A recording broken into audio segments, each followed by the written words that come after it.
Hello दोस्तों, welcome है आपका हमारे यूट्यूब चैनल में। तो पेंशनर्स, फैमिली पेंशनर्स और भूतपूर्व जवानों और सभी स्टेट कर्मचारियों के लिए मैं बहुत बड़ी अपडेट लेकर आया हूं। जी हां दोस्तों, आपकी सैलरी और पेंशन पर भी बहुत बड़ी अपडेट होने वाली है। क्या आपकी सैलरी जल्दी आने वाली है, क्या आपकी पेंशन जल्दी आने वाली है, उस पर भी डिटेल में बात करेंगे। और साथ ही साथ इसके अलावा मैं आपको 5 और भी बड़े अपडेट देने वाला हूं, जिन्हें सुनकर आप बहुत खुश हो जाएंगे। साथ ही साथ आपके लिए सैलरी पेंशन में बढ़ोतरी के रास्ते भी खुलते हुए दिखाई दे रहे हैं। जी हाँ दोस्तों, पूरी खबर को जानेंगे, पूरी खबर को बने रहिए हमारे साथ इस वीडियो में लास्ट तक। और अगर चैनल पर पहली बार आए तो चैनल को जरूर सब्सक्राइब करेगा। साथ ही साथ आप हमारी वीडियोस की लेटेस्ट नोटिफिकेशन के लिए घंटे के निशान को भी प्रेस करिएगा, तभी आपके पास हमारी वीडियोस की लेटेस्ट नोटिफिकेशन आ पाएगी और आप हमारी वीडियोस को इसी तरीके से आगे भी वॉच कर पाएंगे। आपकी जो सैलरी और पेंशन में जल्द आने वाली है या लेट होने वाली है, उसके रिगार्डिंग हम बाद में बात करेंगे। पहले अदर जो 5 बड़ी खबरें आ रही हैं उनको हम देख लेते हैं। तो सबसे पहले उनमें बड़ी खबर आ रही है, वो बड़ी खबर है आपको फिक्स्ड मेडिकल अलाउंसेस को लेकर के। जी हाँ दोस्तों, आप सभी को पता है कि ऐसे पेंशनर्स, फैमिली पेंशनर्स या कर्मचारी जो नॉन सीजीएचएस एरियाज़ में रहते हैं, यानी कि जो एरियाज़ में सीजीएचएस के हॉस्पिटल्स या वेलनेस सेंटर्स या फिर वहाँ पर सीजीएचएस के डिस्पेंसरीज नहीं हैं, तो ऐसे एरिया में रहने वाले पेंशनर्स और फैमिली पेंशनर्स को सरकार की तरफ से 1,000 रुपये का फिक्स्ड मेडिकल अलाउंसेस दिया जाता है। जी हाँ दोस्तों, ऐसे में अब पेंशनर्स और पेंशनर्स एसोसिएशंस ने सरकार को बहुत सारे रिप्रेजेंटेशंस लिखे थे, सरकार को बहुत सारे ग्रीवेंसेस भी लिखे थे कि जो 1,000 रुपये जो गवर्नमेंट की तरफ से एफए में प्रोवाइड कराया जाता है, वो 1,000 रुपये बहुत कम पड़ता है। क्योंकि आपको पता है कि मेडिसिन की कॉस्ट बहुत बढ़ रही है दिन पे दिन, तो ऐसे में 1,000 रुपये कम हो रहे हैं। तो सरकार से उन्होंने रिक्वेस्ट की है और सरकार का इस पर आंसर भी आया है। जी हाँ दोस्तों, सरकार ने जो है इस पे इसके रिगार्डिंग बोला भी है। बेसिकली सरकार, पेंशनर्स और पेंशनर्स एसोसिएशन ने गवर्नमेंट से ये बोला था कि सरकार जो है 1,000 रुपये से बढ़ा करके फिक्स्ड मेडिकल अलाउंसेस जो है वो 3,000 रुपये तक करे। इसके रिगार्डिंग गवर्नमेंट ने क्लियर इंस्ट्रक्शन दिए है कि इसका जो मैटर है वो ministry of health and family welfare को जो है को भेज दिया गया है।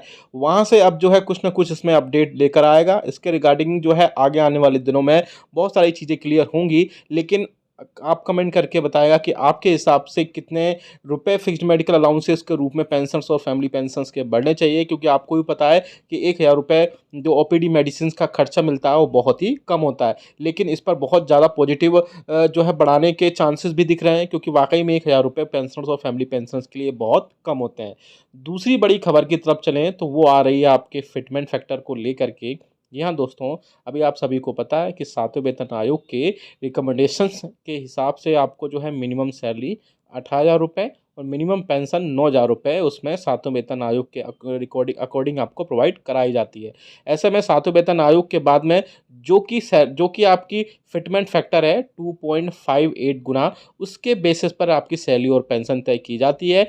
लेकिन अब मीडिया में ऐसी खबरें आ रही हैं, साथ ही साथ बहुत सारे जो ऐसो मीडिया बहुत सारे जो पेंशनर्स और फैमिली पेंशनर्स के एसोसिएशंस हैं, या बोल सकते हैं कि फेडरेशंस है, उन्होंने भी सरकार से रिक्वेस्ट की है कि सरकार जो है कर्मचारियों, पेंशनर्स और फैमिली पेंशनर्स का जो फिटमेंट फैक्टर है उसमें बढ़ोतरी करे, बढ़ोतरी 3.68 गुना तक करे। और ऐसा वाकई में होता है तो पेंशनर्स और फैमिली पेंशनर्स के लिए इसमें बहुत बड़ी खबर होगी, बहुत बड़ी राहत होगी। जी हाँ दोस्तों, पेंशनर्स और फैमिली पेंशनर्स की अगर ऐसे में मैं ऐसे में अगर फिटमेंट फैक्टर 3.68 गुना यानी कि 2.57 से 3.68 गुना तक जाता है, तो ऐसे में पेंशनर्स और फैमिली पेंशनर्स के बहुत ज़्यादा राहत की खबर होने वाली है। और ऐसे में आपकी पेंशन जो है 9,000 रुपये से बढ़ करके करीब 13,500 से 14,000 रुपये तक पहुंचेगी। और साथ ही साथ आपकी जो सैलरी है वो 25 से 26,000 रुपये बेसी तक पहुंचने की पूरी पूरी संभावना जताई जा रही है। इस पर भी अगर ऐसा होता है तो हम आपको ज़रूर बता देंगे।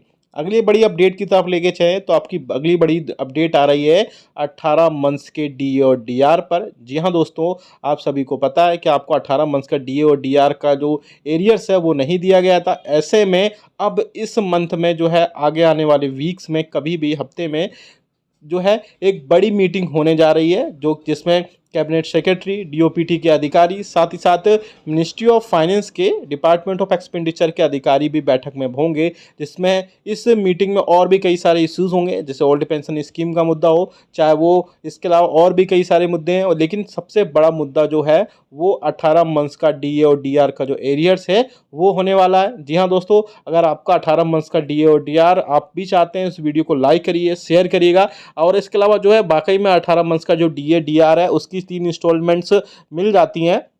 तो ऐसे में पेंशनर्स को 2 लाख रुपए से लेकर के उनके लेवल, बेसिक लेवल के हिसाब से कई सारे पैसे मिल जाएंगे, जिससे पेंशनर्स और फैमिली पेंशनर्स को बहुत ज़्यादा राहत मिलने की संभावना जताई जा रही है। और मीडिया में ये भी खबरें आ रही थी कि ये सिर्फ पेंशनर्स को मिलेगा, तो मैं आपको बता दूं ये ऐसा नहीं होगा, क्योंकि डीए और डीआर कर्मचारियों, पेंशनर्स और फैमिली पेंशनर्स तीनों का रोका गया था। तो ऐसे में अगर ये रिस्टोर किया जाता है, यानी इसमें जो डीए एरियर्स अगर मिलता है पेंशनर्स को, फैमिली पेंशनर्स को, तो सभी को मिलेगा एज वेल एज एम्प्लॉइज़। तो इसमें बहुत ज़्यादा आगे जो भी अब इस मंथ में जो भी अपडेट होगी बैठक में, वो हम आपको ज़रूर बहुत ही क्लियरली से इसमें बता देंगे। इसके अलावा और भी बड़ी खबरें आ रही हैं। जी हाँ दोस्तों, आपके सैलरी से लेकर भी बहुत सारी खबरें थी। अब आपको मैं सैलरी से लेकर बड़ी अपडेट दे दूँ। अभी मीडिया में खबरें आ रही थी कि जो है बहुत सारे यूट्यूब चैनल्स में भी ऐसा बोला जा रहा था कि आपकी जो सैलरी और पेंशन है वो समय से पहले दी जा सकती है। तो मैं बता दूं आपको कि आपकी पेंशन और सैलरी जिस टाइम पर आती रही है लास्ट वर्किंग डे पे, वैसे ही आपकी सैलरी और पेंशन आएगी।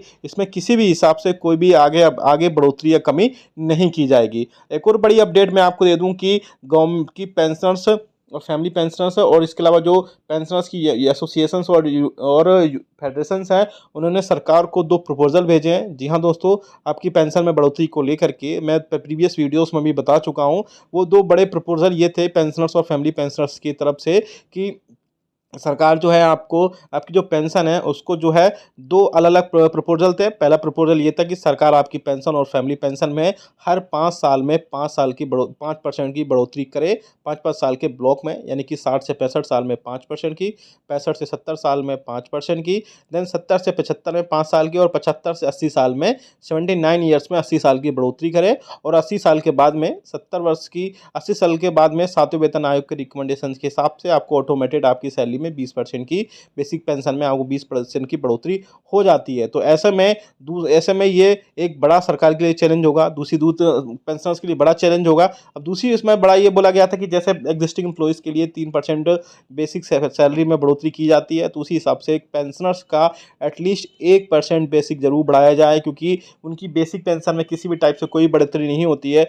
तो कम से कम अगर 1% बेसिक में भी बढ़ोतरी की जाएगी तो पेंशनर्स को उसमें जी उनका काम चल सकता है, क्योंकि पेंशनर्स की पेंशन में सिर्फ डीए के अलावा और कोई बढ़ोतरी नहीं होती है।